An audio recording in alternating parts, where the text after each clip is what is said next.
Hello everyone, it's Duncan Webster from Boomer Anchors here. I'm assuming at this stage you have bought your Boomer Anchor, and so you've opened up the box, put all your bits and pieces down on the table. I'll just run through what you've got. You've obviously got your set of pins, 3, 4 and 5 millimeter zinc coated pins. Then you've also got the stainless steel side of the safety package that we put in. They're 4 and 5 millimeter stainless steel pins, which are really designed for heavy duty. This should suit you up to 9 meter boats, but you also have these pins which break at a higher pressure rating than these. So you've got the whole system covered. Plus, we also throw in an emergency pin. Now, your emergency pin could be painted red, or it might be simple like this. But for these ones, you'll see that it doesn't have the full thread. So it's a pin that will not break under pressure, and this one is a socket head. So you'll receive one of those, all right? You'll also receive your assembly bolts. These are 8 millimeter bolts. What I do recommend to people is put some sort of lubricant, whether it's WD-40 or whatever it is, on the threads of these bolts here, because I'm going to show you now how you put the anchor together. So basically, you get the body of the anchor, the shaft is inside the body, right?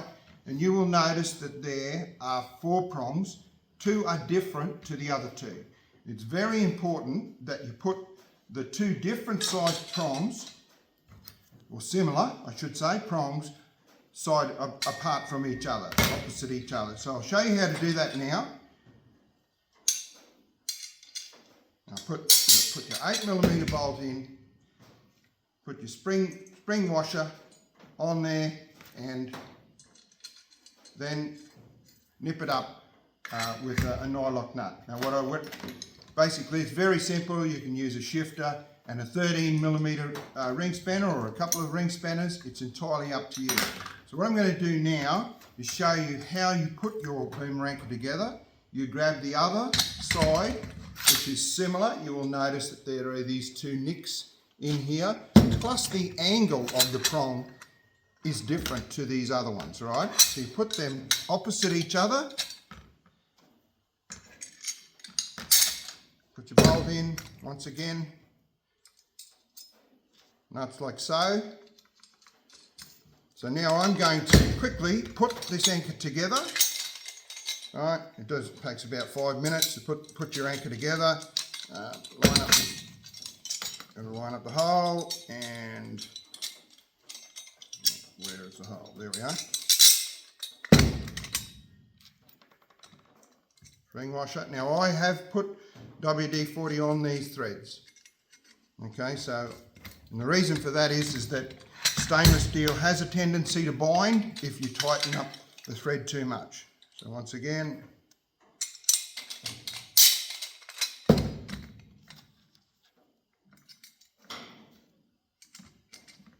like that. So now you have the 2 same angle prongs apart, and then these wider angle prongs here. And that's how your anchor should look once you've put it together. And simply tighten it up. So this is how I tighten the anchor up. What I like to do is tighten up your thread, right, until you're starting to feel that pressure. You nip the anchor up. It's starting to get a little bit tight, so it clamps, and you'll notice these all fall down, but that one doesn't, right? So that's nipped up. So now all I do is loosen that off that little tiny bit. Just enough. So that, right, now it falls down. So I know that I've got that at the right tightness. Now I'll quickly run through all the others, and then we'll put the anchor to work. What I may do is show you, I'll line up, this is how the pin holds in, like so. I can see that anchor's working nice and fine, and I'm happy with that once I tighten those bolts up.